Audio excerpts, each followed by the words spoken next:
നിങ്ങളുടെ blood reports നിങ്ങളെ പറ്റിക്കാറുണ്ടോ? പ്രത്യേകിച്ച് കിഡ്നി ഹെൽത്തിന്റെ കാര്യത്തിൽ. ഹലോ ഗൈസ്, എല്ലാവർക്കും പുതിയൊരു വീഡിയോയിലേക്ക് സ്വാഗതം. അപ്പോൾ നമ്മൾ കിഡ്നി ഹെൽത്ത് ഓക്കെയാണെന്ന് നോക്കുന്നത് ബ്ലഡിൽ ക്രിയാറ്റിനിൻ ലെവൽസ് ചെക്ക് ചെയ്തിട്ടാണ്. പക്ഷെ പല സമയത്തും ഈ ക്രിയാറ്റിനിൻ ടെസ്റ്റ് ബ്ലൈൻഡ് ആകാറുള്ള കാര്യം നിങ്ങൾക്കറിയാവും. നമ്മുടെ കിഡ്നി ഹെൽത്ത് മൈൽഡായിട്ട് കുറയുന്ന സാഹചര്യങ്ങളിൽ ഈ ക്രിയാറ്റിനിൻ ബ്ലഡ് ടെസ്റ്റിന് എയർലി ഡിറ്റക്ട് ചെയ്യാൻ പറ്റത്തില്ല. സോ അതിന് നമ്മൾ ക്രിയാറ്റിനിൻ ബ്ലൈൻഡ് ഏരിയ എന്നാണ് പറയുന്നത്.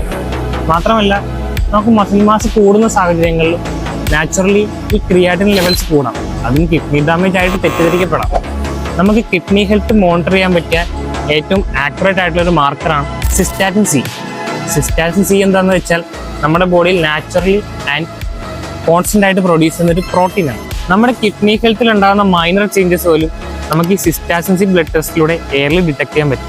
മാത്രമല്ല, നമ്മുടെ age, sex, muscle mass, inflammations ഇതൊന്നും തന്നെ ഈ ബ്ലഡ് ടെസ്റ്റിനെ അഫക്റ്റ് ചെയ്യുന്നതല്ല. സോ ജിമ്മിൽ പോകുന്നവർക്കും ഡയബറ്റിക് ആയിട്ടുള്ള നമ്മുടെ വീട്ടിലെ മുതിർന്ന ആളുകൾക്കും ആക്യുറേറ്റ് കിഡ്നി ഹെൽത്ത് അറിയാൻ ക്രിയാറ്റിനേക്കാളും എന്തുകൊണ്ടും നല്ലത് സിസ്റ്റാറ്റിൻ സി ടെസ്റ്റ് ചെയ്യുന്നതാണ്.